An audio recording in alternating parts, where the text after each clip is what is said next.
nafatarako ny Fulbright voalohany indrindra dia tany ampianarana taona faharoa tamin'ny ambaratonga ambony tamin'izay dia nisy valandresaka nataon'ny Education USA tany ampianarana tamin'izay dia nanatrika an'io valandresaka io dia teo no nafatarako momba ny faniarana tany États-Unis tamin'ny taona 2020 no nisin'izay valandresaka izay dia teo nanomboka zany nitsiry le nofinofo moa zany hoe hianatra any États-Unis satria tamin'ny voalohany mbola tsy nafantatra mihitsy zany hoe Fulbright zany ary tsy tany États-Unis mihitsy aloha ny tanjona tamin'izay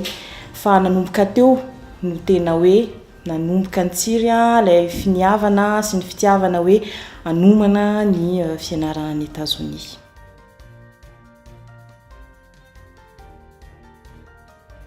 Araka ny lazaiko teo tamin'ny taona 2010 no nahafantatra voalohany momba ny fisian'ny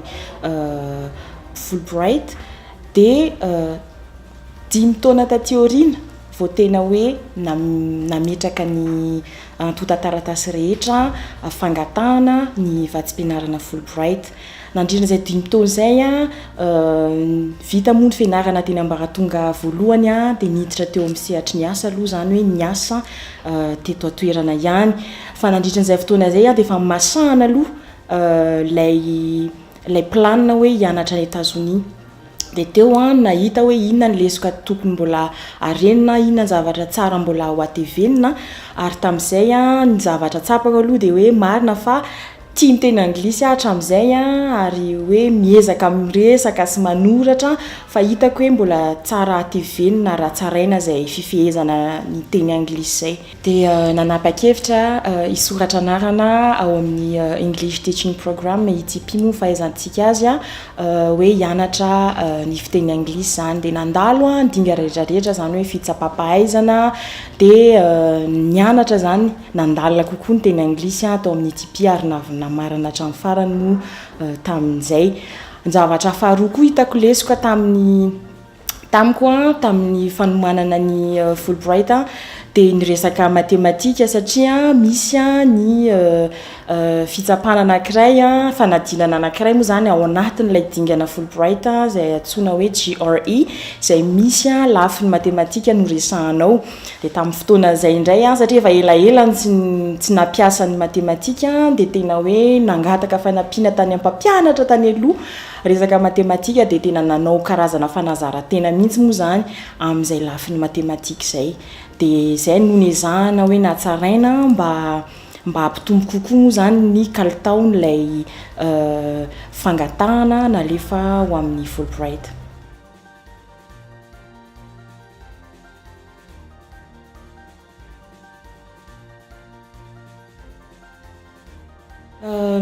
Nafinaritra tamin'ny ankapobeny ny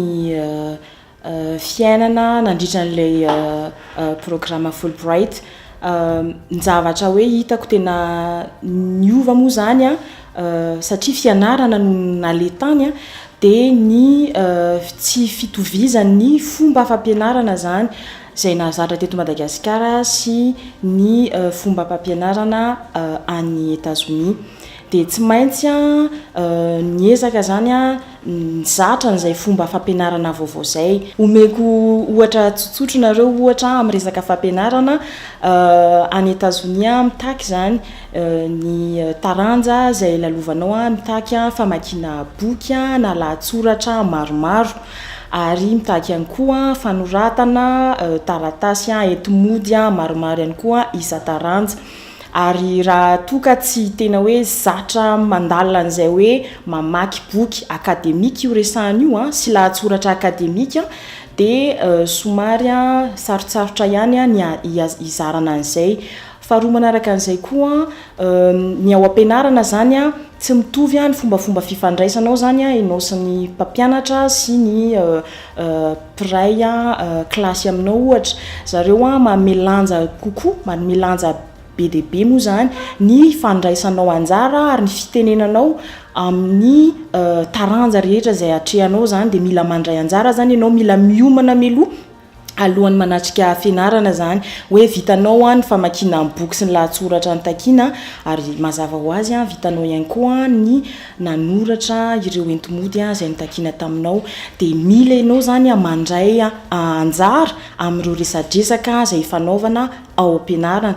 de mila manana an'izay fahasahiana maneho hevitra zay zany ianao amin'ny fiteny zay tsy voatery hoe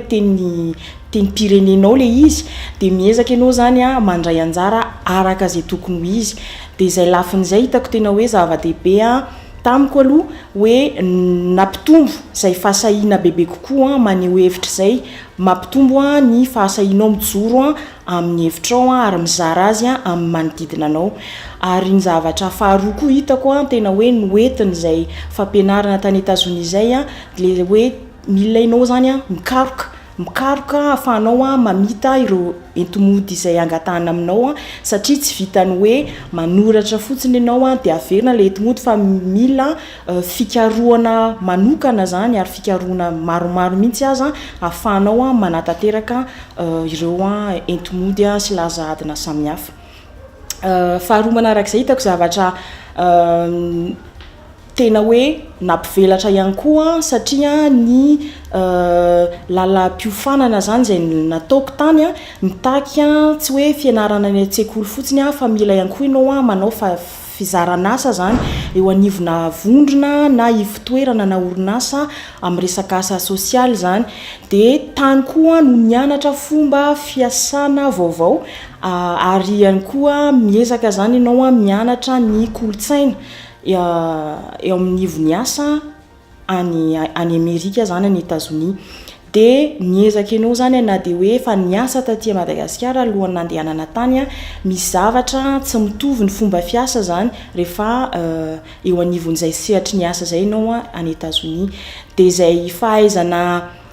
mandanjalanja zany ny fahasamihafana no hitako hoe zava-dehibe ihany koa tamin'izay nianarana tany États-Unis zay hoe miezaka ianao zany mahafantatra hoe ny hafa manana ny maizy azy ihany koa manana ny sotoaviny izy manana ny kolotsaina izy ianao koa manana ny ianao zay afaka zarainao amin'ny hafa ihany koa fa misy an'izay hoe mifampizara mamenao de mandray ihany koa de mianatra zany amin'ny fijerena hoe inona ny zavatra mety eo amin'le kolotsainao kanefa tsy mety amin'ny kolotsainy hafa de miezaka ianao zany mandanjalanja an'izay mba ahafahan'ny fifandraisanao zany ahafahanao mifandray tsaratsara kokoa amin'ireo Amerikana sy ireo olona zay mifanerasera aminao satria tsy voatery Amerikana daholo no olona ifanerasera aminao ny ampianarana fa avy amin'ny firenena maro samihafa ihany koa na ny ampianarana io na ny ampiasana.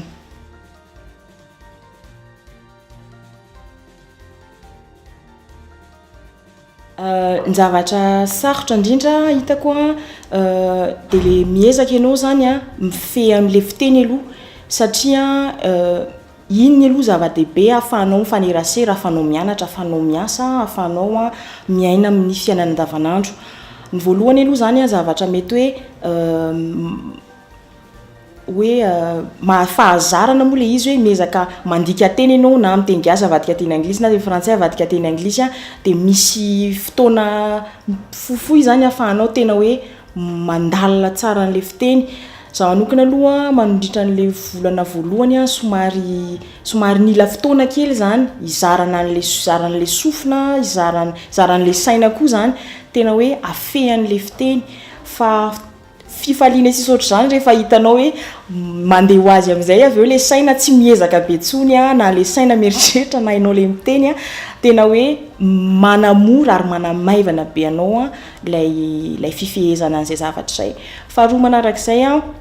araka ny teneniko teo koa ny zavatra sarotra ihany koa ny ezahana natao de le hoe mila mahay mandrindra fotoana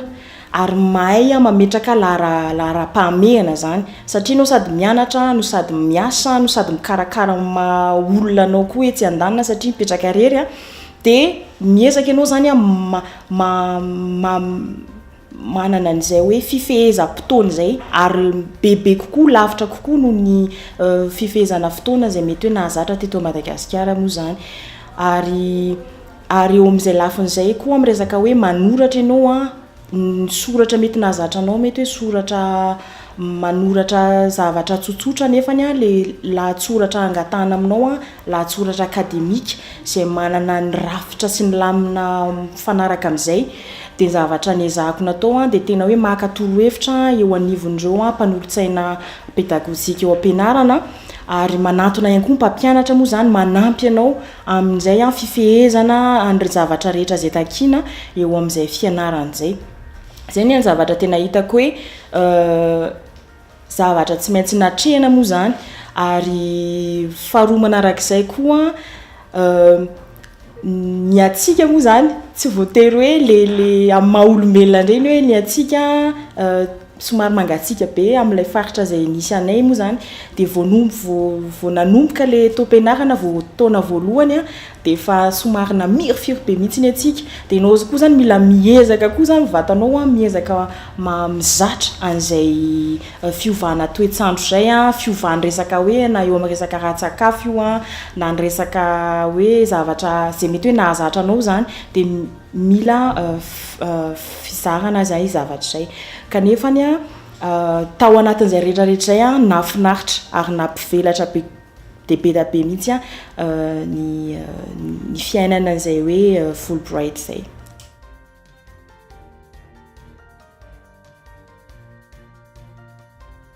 Akoatran'izay hoe fahasahiana araka anteneniko teo hoe maneho hevitra mizara hevitra zay a zavatra anankiray hitako tena niova ihany koa de ny fomba fisainana. Ny fomba fisainana mivelatra kokoa hoe ary fomba fisainana tia mandalina kokoa mikarokaroka kokoa tsy hoe misy zavatra anankiray ohatra hoe vakinao a na ny zavatra anankiray a misy olana anankiray ohatra atrehanao a de mijanona mionona amin'iny zavatra hitanao iny fa miezaka ianao zany a mandalina an'iny a olana iny ianao mitady vahaolana ary tsy hoe anankiray fa miezaka mitady zavatra be da be ary miezaka ihany koa ianao amin'ny zavatra rehetra zay ataonao a mandalina manana an'izay atao amin'ny fiteny baiko hoe rigueur ary ilay saina tia mandinika le ataon'zareo amin'ny teny anglisy hoe critical thinking le hoe miezaka ianao zao mandalina ary miezaka foana ianao amin'izay hoe mandalina sy mikaroka izay manao zavatra tsara manao zavatra lafatra moa zany araka izay tokony ho izy.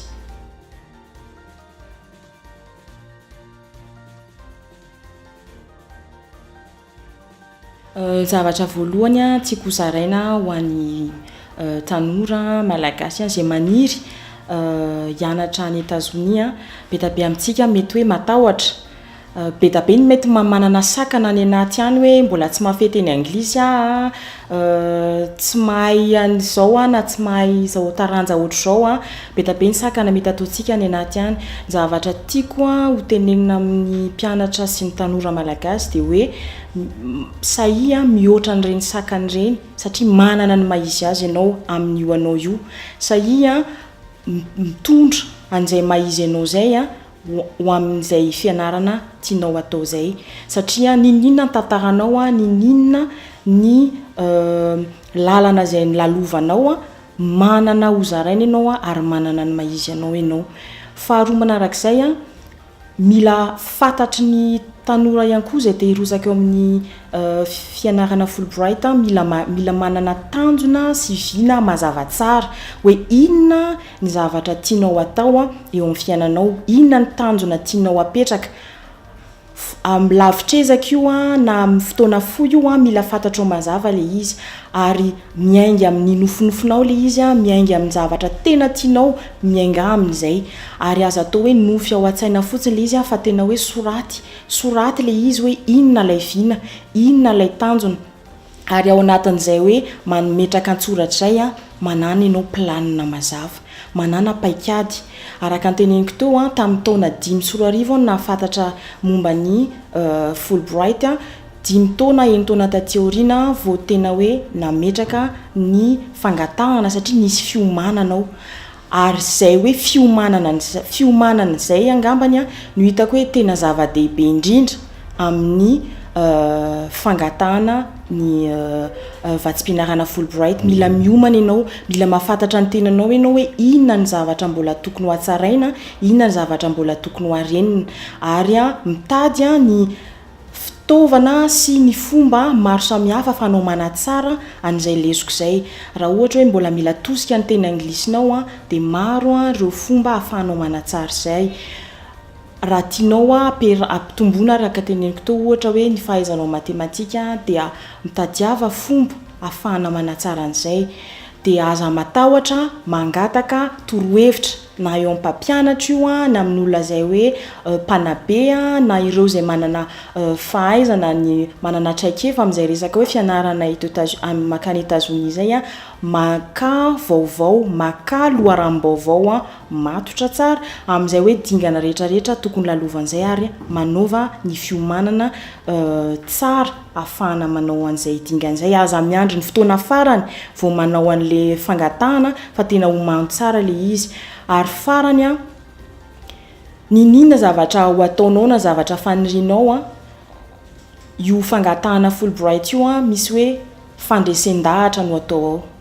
Mila mandresy lahatra ianao a na antsoratra io a na ambava mandritra ny dingana rehetra izay ataonao a ahafahanao mahazo an'io Fulbright io. Mandresy lahatra ianao a antsoratra na fomba na ambava araka ny teneniko teo.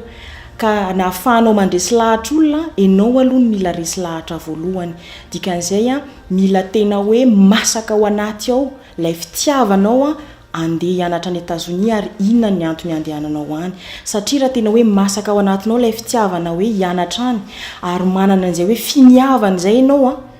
dia tena afaka mandresy lahatra tokoa na antsoratra io na ambava, ary tsy afaka manao hoe somongamonga fotsiny ianao na saritsary a, fa tena hoe ianao amahanao ianao a sy ny fitiavanao ary ny finiavanao a dia hita miposaka eny a antsoratra io a, na rehefa hoe mifanatrika ambava ianao a mizara amin'ireo mpitsara ny antota-taratasinao a ny mombanao. Dia sahy mandray ny dingana fa tsy hanenenana le izy satria fianarana